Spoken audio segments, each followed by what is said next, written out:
Assalamualaikum dan selamat pagi kepada semua pelajar Sekolah Menengah Teknik Tuanku Jaafar.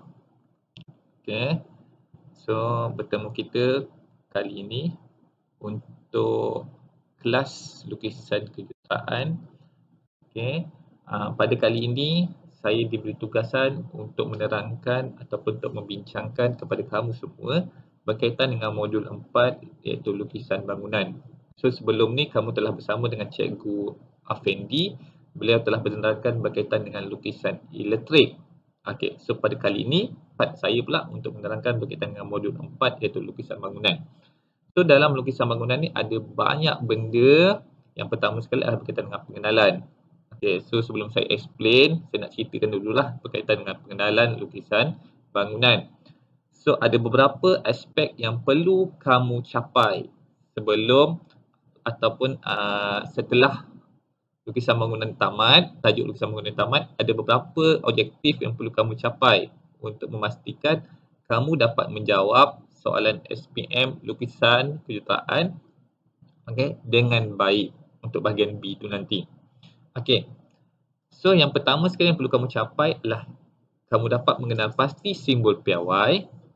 Okey, simbol piawai ni apa? Contohnya kamu dapat mengenal pasti simbol untuk pintu, untuk tingkap dan kamu dapat melukis simbol piawai tersebut dengan baik. Yang kedua, kamu dapat mengenal pasti jenis bumbung. So bumbung ni ada 3 jenis iaitu tiba layar, limas, okey, dan satu lagi adalah bumbung nanti kita tengok, saya pernah lupa dah. Okey, ada 3 jenis bumbung lah. Dan yang perlu kamu tahu adalah serta kamu tahu bagaimana nak melukis lukisan bumbung tersebut. Okey, dan akhir sekali nanti kamu dapat melukis pandangan hadapan dan pandangan sisi bagi lukisan bangunan dengan menggunakan unjuran ortografik. So ada 3 perkara yang perlu kamu capai. Okey, untuk memastikan kamu kompeten, kamu boleh menjawab soalan lukisan bangunan dengan baik. Okey, kita tengok pengenalan sekejap. Ini ringkas je. Okey, so lukisan bangunan ni selalu terdiri daripada lukisan plan. Okey, lukisan pandangan, lukisan keratan dan lukisan butiran. Lukisan butiran ni dia menunjukkan secara terperinci berkaitan dengan butiran sesuatu komponen bangunan. Contohnya dia menunjukkan secara terperinci tingkap, pintu, lantai, tiang dan sebagainya. So itu adalah lukisan butiran. Lukisan plan ni macam biasalah. Plan-plan, ada plan kunci, plan lokasi, plan tapak, plan lantai dan plan bumbung. Okey, kita tengok satu. Okey, so ini adalah contoh-contoh plan. Okey, plan kunci, plan lokasi, plan tapak. So ini adalah plan lantai. Plan lantai selalunya menunjukkan pandangan pada padang atas dan dia menunjukkan secara terperinci bilik-bilik dalam rumah tersebut. Okey, so daripada gambarannya kamu nampak okey, bilik tidur kat mana, ruang tamu kat mana, dapur kat mana dan sebagainya. So pada pandangan plan lantai ni juga kamu akan nampak putus-putus ni. So yang putus-putus ni sebenarnya adalah garisan bumbung pada plan lantai. So tolong ingat, garisan bumbung kalau kita nak lukis pada plan lantai wajib dalam keadaan putus-putus dan dihitamkan. Okey. Yang seterusnya adalah plan bumbung. So ini adalah plan bumbung. Okey. Pada satu tempat air turun, okey, apa dipanggil sebagai perabung, apa dipanggil sebagai salur air ataupun talang dan sebagainya. So ini adalah komponen ataupun plan bumbung bagi sebuah rumah dengan yang lengkap. Okey. Ini adalah lukisan keratan. Lukisan keratan ni maksudnya kita kerat rumah tersebut. Okey, saya rasa kamu dah biasa tengok lukisan keratan dalam lukisan mekanikal. So kita kerat komponen tersebut. So sama juga dalam lukisan bangunan ada lukisan keratan. So lukisan keratan ni kita kerat. So kalau kamu perasan yang ni. Ni adalah lukisan dikerat. Dikerat. Okey, AA ni. So ni adalah lukisan keratan. So bila dikerat apa dia nampak? So dia nampaklah bilik tidur utama. Tingkap di ruang tamu. Yang ni belakang ni. Okey. Dapur, bilik tidur satu dan sebagainya. So yang ni yang dikerat. Okay, just untuk pengetahuan kamu je dulu. Yang ni adalah lukisan butiran. Lukisan butiran ni adalah lukisan yang lebih terperinci. Macam itu tadi. Untuk menunjukkan sesuatu komponen. So ini adalah lukisan butiran bagi pintu. Dia bagi tahu secara lengkap. Berapa tinggi dia, berapa lebar dia, okay, frame dia macam mana, jenang dia macam mana dan sebagainya. So ini adalah lukisan butiran. So butiran ni tak semestinya pintu, tingkap pun boleh, asas pun boleh. Okay, semuanya. Apa-apa saja dia nak menunjukkan secara terperinci. Dan ini adalah lukisan pandangan sesebuah rumah. Dia menunjukkan pandangan hadapan, pandangan belakang, sisi kanan dan sisi kiri. So lukisan pandangan ni kita boleh dapat, kita boleh buat dengan menggunakan konsep unjuran ortografik. Okay, so kalau kita ingat balik macam mana nak lukis lukisan ortografik, macam mana kamu boleh dapat pandangan atas, pandangan hadapan, pandangan sisi.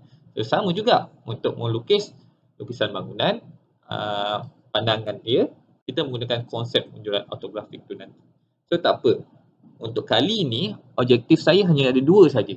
Satu, kamu dapat kenal pasti simbol piawai, dapat melukis simbol piawai tersebut.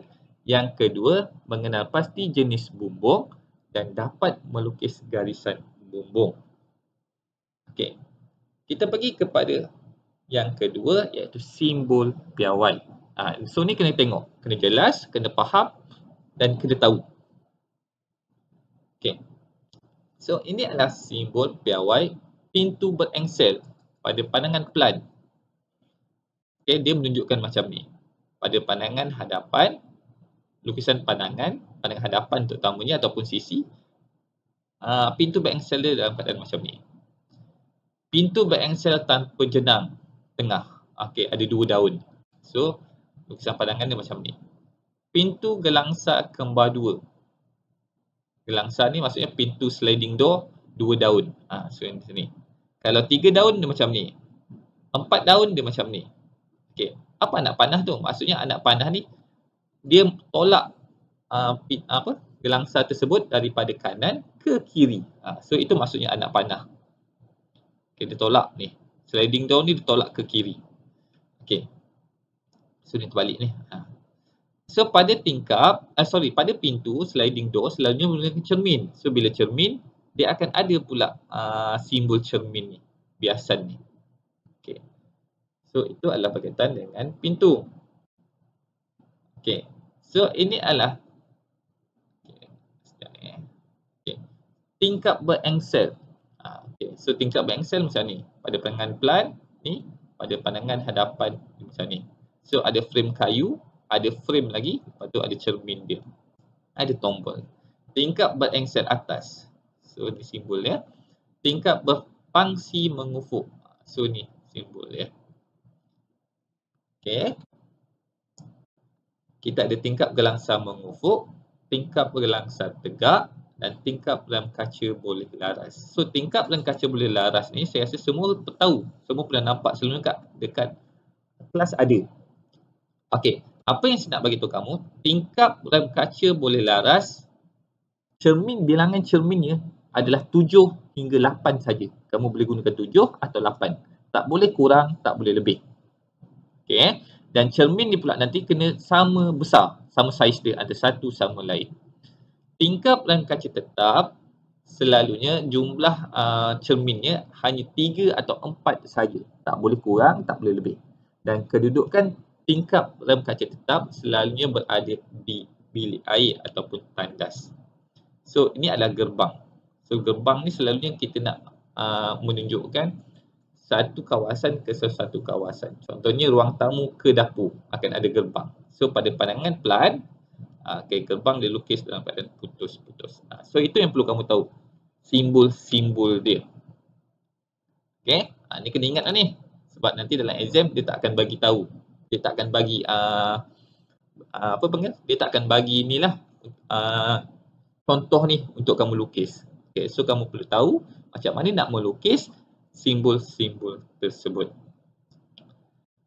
Okay, ini adalah jenis bumbung. So bumbung ada 3 jenis, iaitu satu adalah bumbung limas. kalau kita tengok pada pandangan ISO, kalau kita pandang atas, kita akan nampak 2, 4, ada 4 bahagian ni. So, pada pelan bumbung, dia akan jadi macam ni. Okey, dia lukis macam ni. So, garisan bumbung perlu dilukis putus-putus. Yang dalam ni apa? Dalam ni adalah dinding rumah tersebut. Okey, so ni bumbung limas. Bumbung tebalaya. Tebalaya macam ni. Bila kita pandang daripada atas, kita akan nampak 2 bahagian je.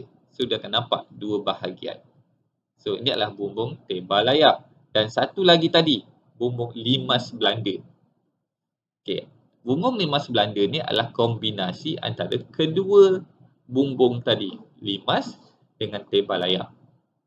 Okey, so ni bentuk dia ni. So, ni ISO dia. Bila kita pandang daripada pandang atas, kita akan nampak part dia macam ni. Okey. Okey. Saya bagi satu contoh. Macam mana kita nak melukis garisan bumbung yang diberi pandangan ISO. Okey. Daripada pandangan ISO ni kita tahu ini adalah bumbung limas. So, dia bagi pelan lantai. Okey, so ni adalah pelan lantai. Kalau pelan lantai ni dia menunjukkan bilik secara terperinci, kawasan bilik secara terperinci. Dan dia bagi kawasan bumbung luar ni. So, macam mana kita nak lukis? Okey. Yang kedua, buat satu garisan binaan pada setiap bucu bumbung tersebut. Okey. Garisan bumbung pada pelan lantai wajib bersudut 45 darjah. Ingat, saya ulang lagi sekali, garisan bumbung pada pelan lantai wajib bersudut 45 darjah. Sudah buat tu. Ini garisan binaan. Okey. Bila dapat garisan binaan, barulah kita boleh buat garisan bumbung tersebut. So, ni adalah garisan bumbung yang kita nak lukis pada pelan lantai dengan merujuk kepada lukisan isometri yang diberi. Okey. So, itu saja berkaitan dengan pengenalan. Okey. Yang kedua berkaitan dengan simbol, mengenal pasti simbol yang sudah bagi tadi. Dan yang ketiga adalah berkaitan dengan bumbung. Okey. So, pada seterusnya saya akan menerangkan bagaimana kita nak melukis simbol-simbol tersebut pada latihan yang saya beri. Okay, dan bagaimana kita nak melukis garisan bumbung pada latihan yang saya beri. Okay, so yang pertama sekali, fahamkan dulu berkaitan dengan simbol-simbol tersebut. Okay, selamat mencuba nanti.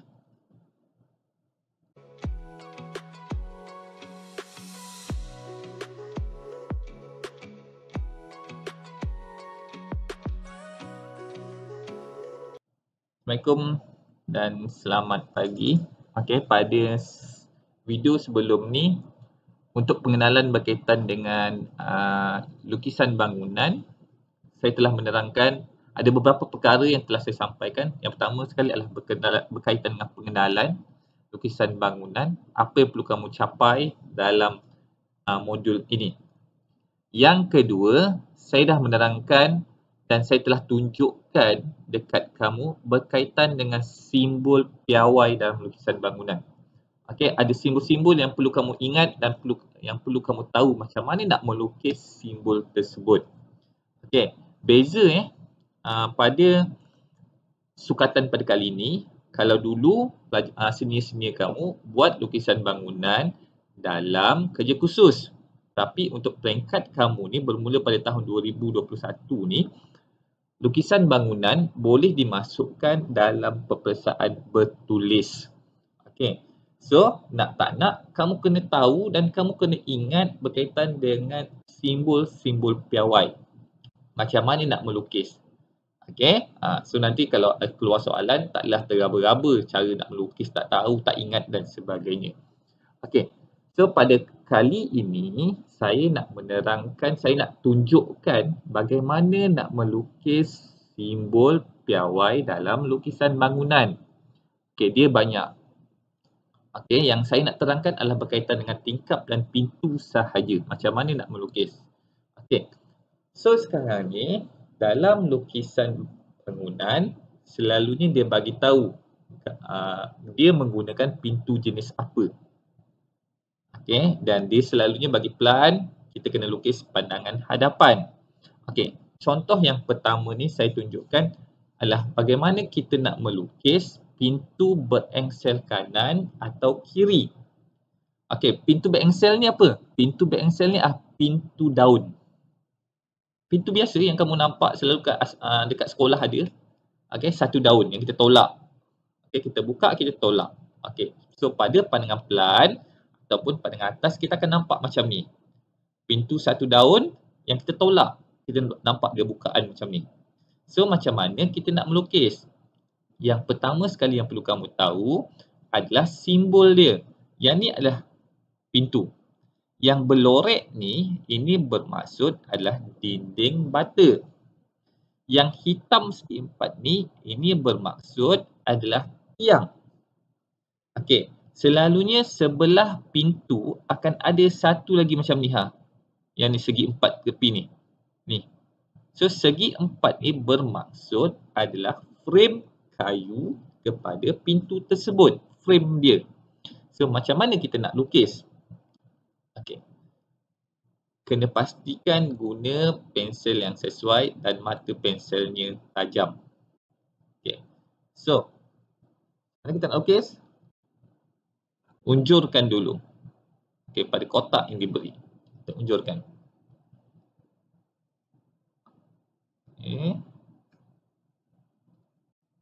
Pastikan dia selari. Okey, kita unjurkan. Dan kita unjurkan.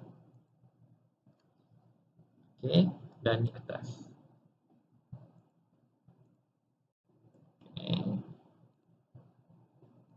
Okey. So kita akan nampak frame kayu di tepi dia. So kalau kamu perhatikan pintu, kamu tengok pintu, kamu akan nampak ada frame kayu kiri kanan dan atas. Okey, dan kita buat satu lagi atas. Kita agak-agak dia punya saiz dia. Okey. Kita akan nampak macam tu. Frame kayu, tepi, atas. Bawah confirm tak ada pintu. Okey, dia tak ada frame kayu kat bawah sebab dia adalah pintu. So bila dah dapat ni, apa yang kita buat adalah hitamkan dia. Okey, so saya hitamkan.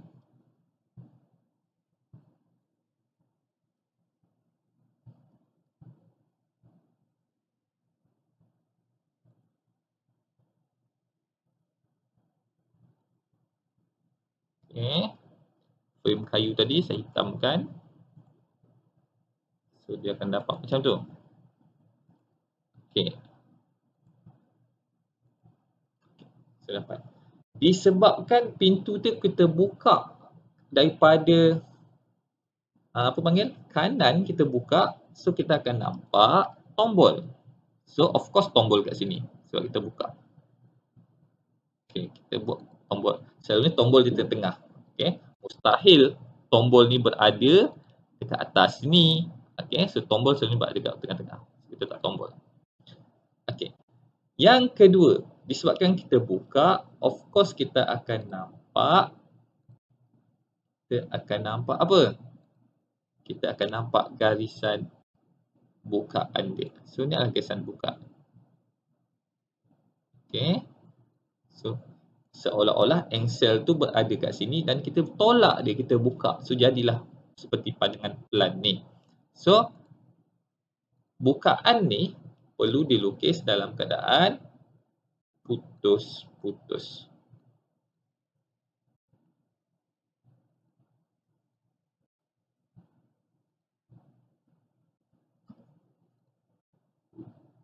Okay. So akan jadilah. So ini adalah pandangan hadapan bagi pintu berengsel kiri. Okay, pintu berengsel kiri. Kalau kanan, ada macam ni. So nanti kanan ni saya nak kamu cuba lukis. Okay, cuba lukis pada kertas yang saya dah beri. Pastikan dapat seperti yang ni. Okay. So itu adalah pintu.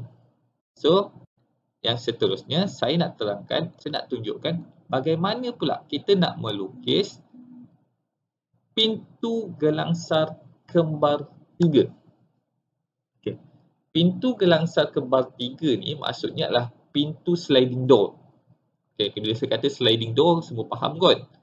Dan kembar 3 ni maksudnya dia menggunakan sliding door 3 daun. Okay, sliding door ni kalau kamu perasan ada anak panah, maksudnya dia tolak daripada cermin tu, cermin pintu tu, daun tu kita boleh tolak daripada kiri ke kanan. Okay. So macam mana kita nak lukis? So sama juga, dia bagi pandangan plan, okay, dia bagi kotak pandangan hadapan.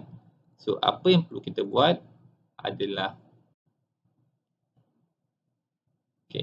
unjurkan dulu kotak dia. So kita unjurkan. Saya unjurkan pakai set square. Yang ni frame dia ataupun bingkai kayu dia.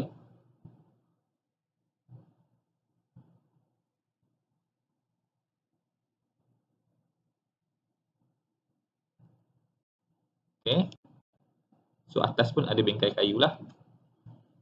So ada bingkai kayu. Bawah tak ada sebab dia adalah pintu. So seterusnya disebabkan dia 3 daun, kita dividekan dia.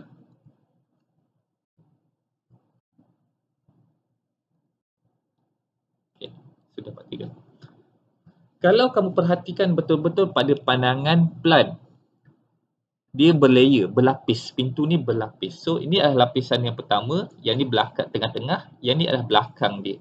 So yang pertama ni kita akan nampak full kotak dia. Sliding door kan selalu ada frame aluminium.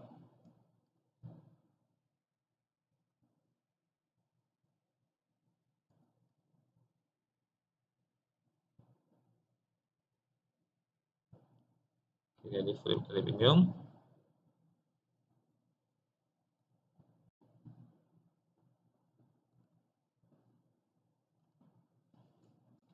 Disebabkan binaan tak apa. Dia akan dapat macam tu. Disebab apa panggil? Pintu yang kedua, dia bertindih dengan yang pertama tadi. So apa yang kita nampak, dia bertindih lah. Dia tak akan nampak kotak penuh tadi. Dia akan jadi macam ni.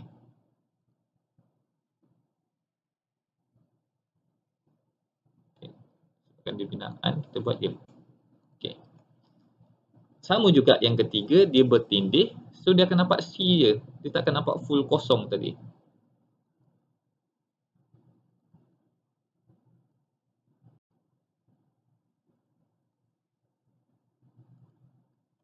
Sudah akan jadi macam ni. So, hitamkan dia. Bila kita hitamkan dia,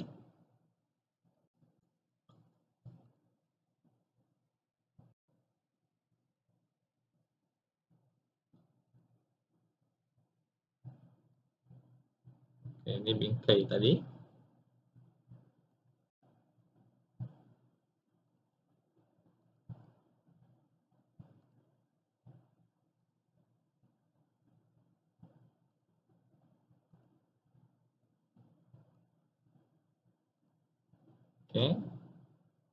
So ni yang nampak tadi.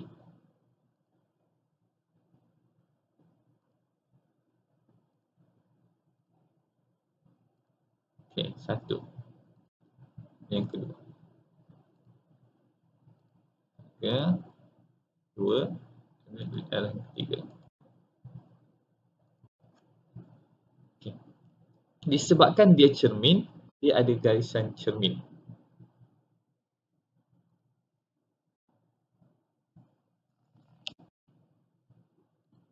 Disebabkan dia cermin, dia akan ada satu garisan cermin.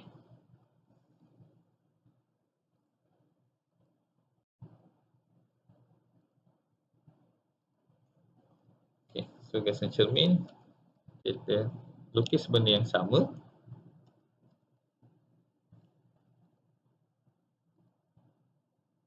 Saya sini, sini. Disebabkan kita tolak dia, akan ada anak panah. Saya kopikan di sini.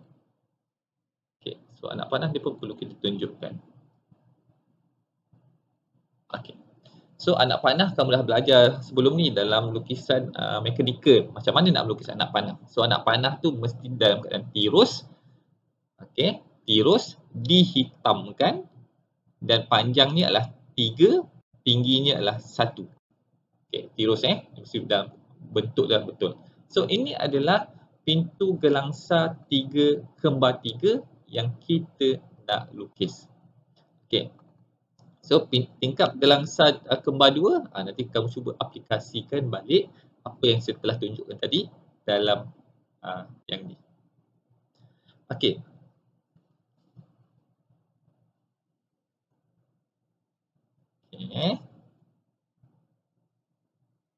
So, saya tinggalkan juga lukisan bagaimana nak melukis tingkap berengsel atas. Okay. So, apa beza tingkap? Kalau tingkap ni sama juga macam pintu. Cuma pintu tadi, kalau kamu perasan, dia tak ada frame kat bawah ni. Okay, bingkai kayu kat bawah tak ada. Tapi kalau pintu, dia tak ada frame bingkai kat bawah ni. Tapi kalau tingkap, dia akan ada frame kayu atas, tepi dan bawah. Okey. So macam mana nak buat? Saya tunjukkan satu dulu. Okey, so macam mana nak buat? Okey, unjurkan dia dulu. Okey, disebabkan dia adalah tingkap, so kita unjurkan. Okey. Kita unjurkan dia punya frame. Bingkai kayu dia. Okey. Okey, atas dia kita letak.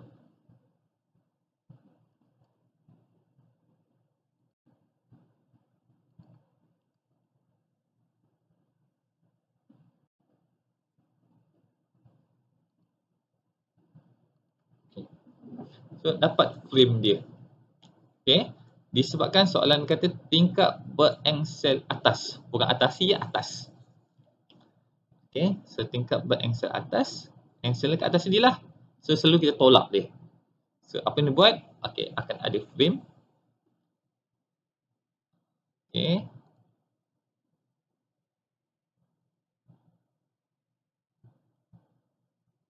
Okey.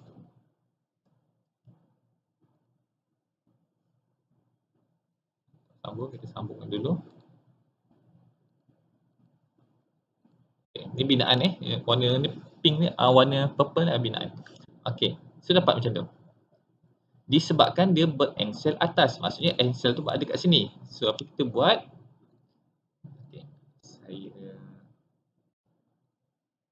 Okey, so kat atas ni. So dia akan jadi macam tu. Okey, so bila kita nak tunjukkan bukaan dia, dia perlu dalam keadaan hidden, putus-putus. Okey, saya cuba besarkan supaya kamu nampak jelas. Okey, so dia akan jadi macam ni. So ini dipanggil sebagai tingkap berengsel atas. So hitamkan dia.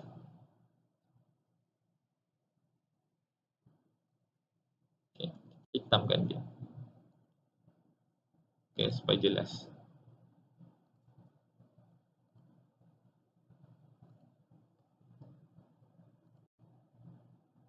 Okay, ni bingkai dia tadi.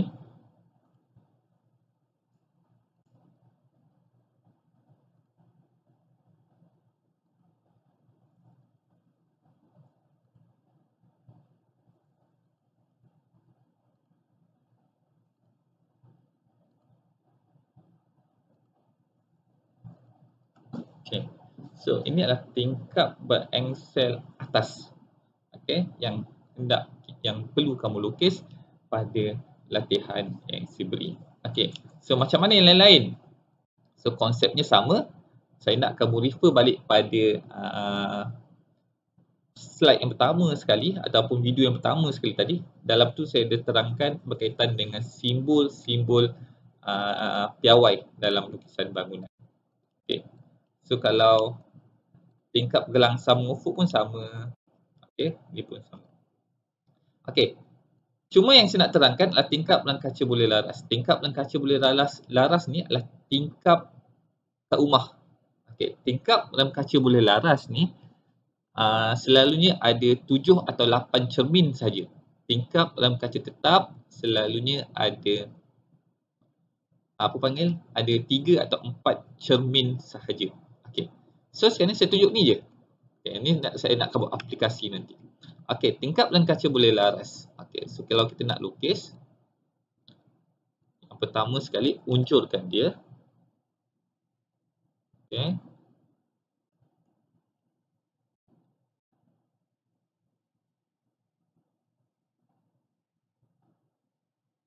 Saya unjurkan.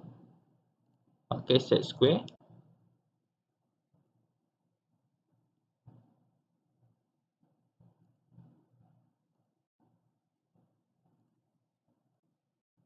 Okey.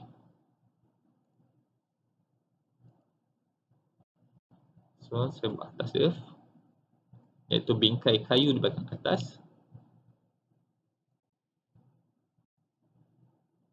Okay, kayu di bawah.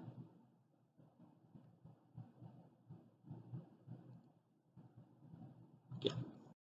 So ni kita dapat. So macam saya bagi tahu tadi, kalau tingkap dan kaca boleh laras, dia mesti ada 7 atau 8. So saya decide kita nak buat 8. Okay. So macam mana kita nak bahagi kotak dalam ni kepada 8 bahagian? Okay. So saya buat satu garisan dalam pembahagi garisan. Okay. Saya buat dia apa-apa kecondongan dan saya panjangkannya. So garisan ni saya bagi kepada 7 bahagian. Okay. Sebabkan saya menggunakan AutoCAD. Okay. Okay, 8 yang kita decide tadi. Okay. Kita bagi kepada 8. So, apa perlu buat? Okay. 1.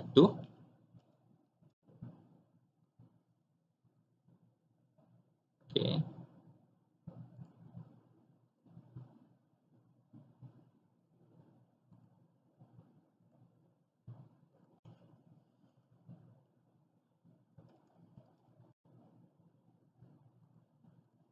Lebih-lebih ni saya tak nak. Okay. So, maksudnya saya dah bahagikan garisan ni kepada 8. So, apa yang kita buat adalah buat garisan cermin. 1.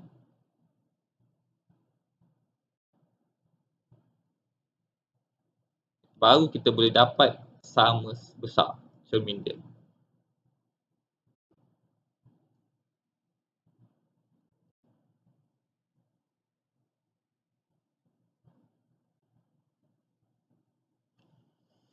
Okay. So, kalau saya hitamkan,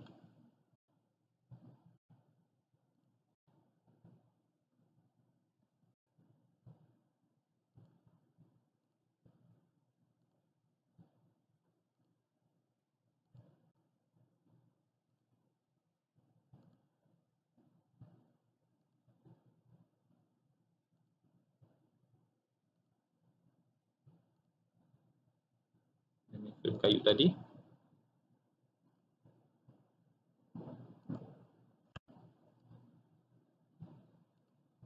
Okay, so ni cermin dia tadi. 1, 2, 3, 4, 5,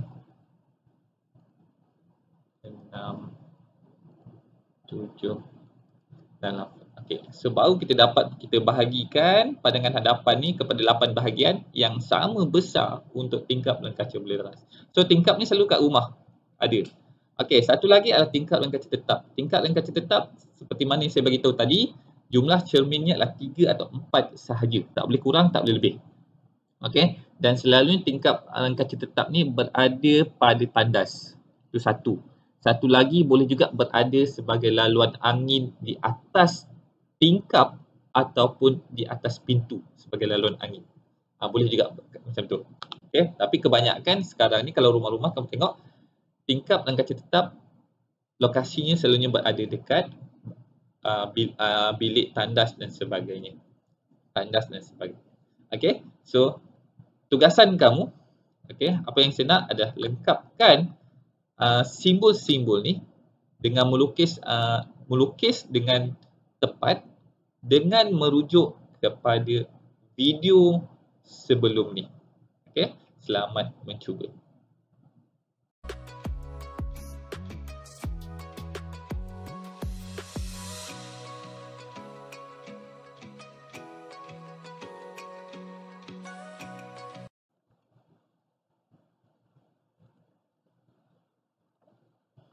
Okey, so sekarang saya nak terangkan berkaitan dengan lukisan bangunan. Okey, so yang saya tunjukkan dekat kamu sekarang ni, ini adalah pandangan isometri bagi sebuah rumah kediaman setingkat. Okey, so kalau kamu perhatikan pada gambar rajah ni, okey, ada beberapa gambar rajah yang saya cuba tunjukkan nanti. Okey, so ni gambar rajah pertama. So daripada gambar rajah ni, daripada lukisan isometri ni, apa yang saya nak kamu kenal pasti adalah yang pertama sekali adalah di mana ruangan dinding dia. Okey, atas ni adalah bumbung. Okey, so garisan bumbung adalah yang ini. So yang saya highlight yang warna yang ni, so ini adalah garisan bumbung. Yang mana garisan bumbung nanti kita nak lukis dan kita perlu tahu macam mana nak melukiskan dia. Okey. So ada tiang dan bawah ni ini adalah lantai dia.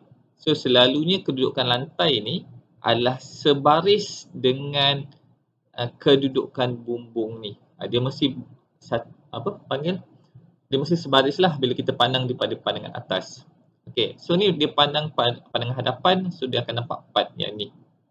Okey, so kalau kamu perasan bumbung ni, ini adalah kombinasi beberapa jenis bumbung. So sebelum ni kita dah tengok bumbung limas. So ni adalah bumbung limas. Okey, yang sebelah ni adalah bumbung tebalaya.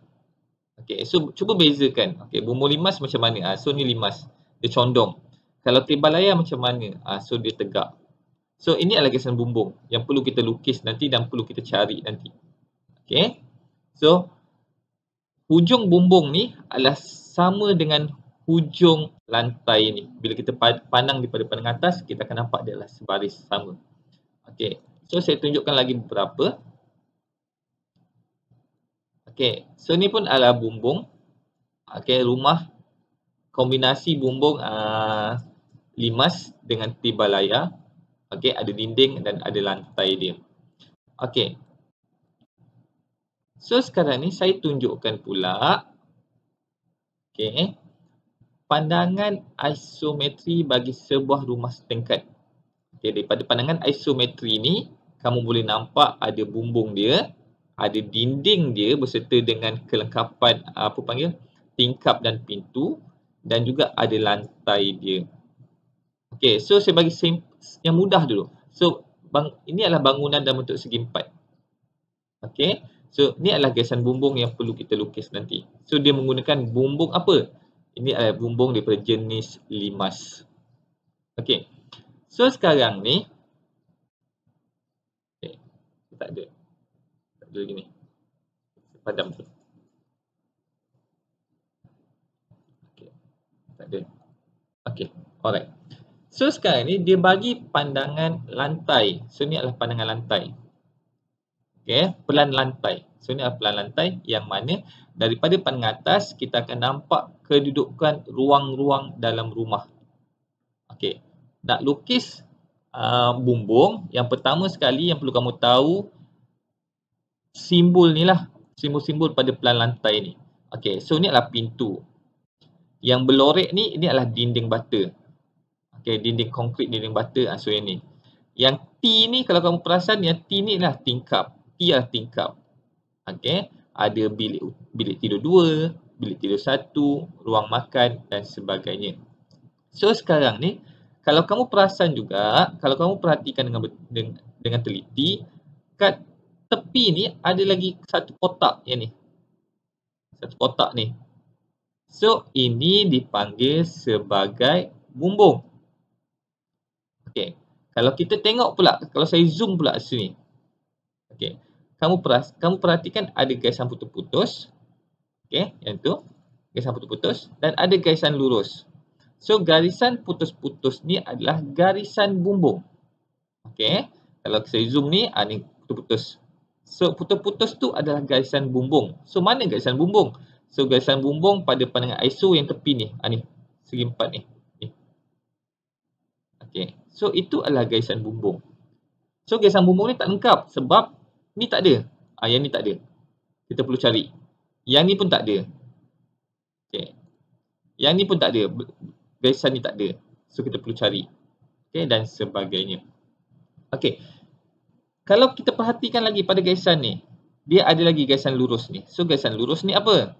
So garisan lurus pada tepi ni, yang lurus ni, kamu perasan ni, ni kalau saya zoom, dia lurus. So yang ini adalah lantai. Kita pandang pada pandang atas, kita akan nampak lantai, kita akan nampak longkang. Okay, parit dia, longkang dia pada sebuah rumah. So itu adalah garisan lurus. Yang garisan putus-putus ni adalah garisan bumbung. So sekarang ni kita nak melengkapkan pelan lantai yang ini dengan melukis garisan bumbung. So yang ni pada pelan lantai. So macam mana kita nak buat garisan ni? Kita tahu dia menggunakan bumbung jenis limas. So mesti ada garisan ni 1, 2, 3, 4, 5. Ada 5 garisan.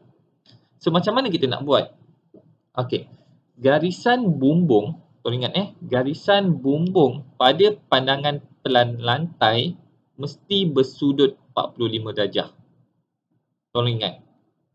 Okey. So, macam mana kita nak buat? Okey, saya cuba buat sekejap. Saya buat dulu. Okey. Sekejap. Okey. Okey, saya buat. So sekarang saya kena, bila nak buat pelan lantai, kita kena tengok sekali pandangan isometri dengan pandangan lantai lah. Okay, bila kita nak buat garisan bumbung, kita kena tengok dua. Satu adalah pandangan isometri ni, satunya adalah garisan pelan lantai ni. Okay, so kalau saya nak buat yang ni, okay, garisan yang ni. Okay, garisan yang ni saya nak buat. So macam mana nak buat? Okay, kenal pasti dulu mana bucu dia ni. So bucu ni kalau kita kenal pasti pada pandangan hadapan, bucu ni kat sini. So ada satu garisan lurus. Garisan bersudut lah tapi dalam keadaan lurus. So saya maklumkan garisan bumbung pada pandangan pelan lantai mesti bersudut 45 darjah. Itu kena ingat. So gunakan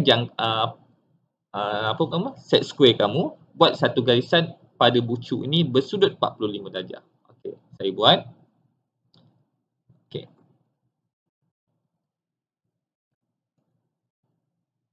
So saya dapat satu garisan. Okey, kita panjangkan, tak ada masalah. Okey, so garisan yang ni, yang coklat tadi, binaan ni tadi adalah garisan yang ni.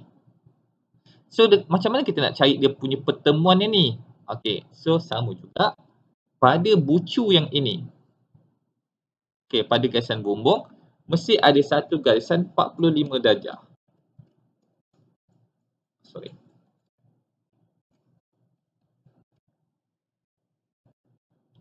Okey. So saya dapat satu garisan. So sekarang ni garisan yang ni adalah yang ini dan garisan belakang ni adalah yang ini.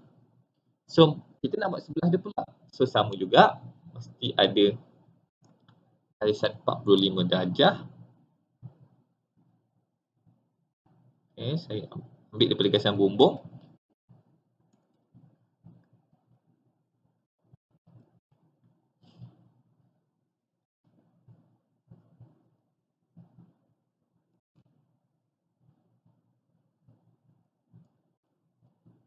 Okay. So dapat satu garisan dan sama juga di sini. Pakai set square. Sorry.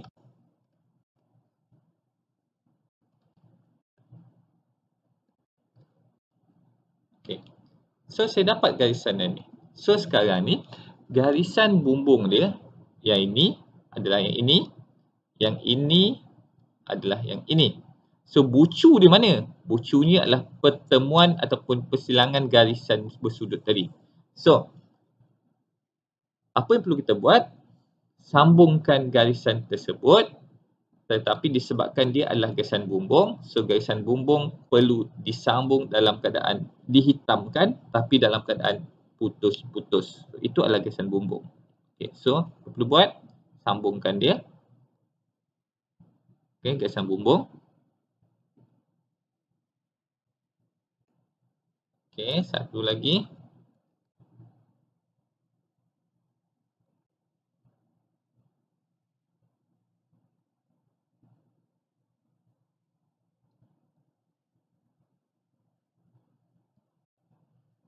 Okey, yang tengah-tengah garisan lurus tadi, kita akan dapat yang tu.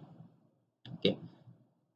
Seperti mana yang saya beritahu tadi, garisan bumbung perlu disambung dalam keadaan hitam tetapi putus-putus. So, apa yang perlu kita buat adalah pastikan garisan tersebut hidden lah dalam keadaan putus-putus.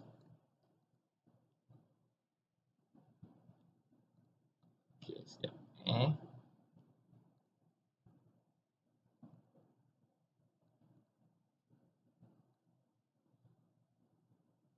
Sekejap.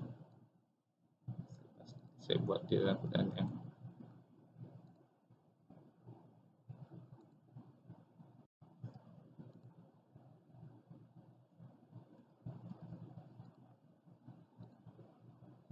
okey. So, ini adalah garisan bumbung yang mana kita dah sambungkan dia dalam keadaan putus-putus. So, ini yang kita nak lukis sebenarnya untuk lukisan bumbung. Okey.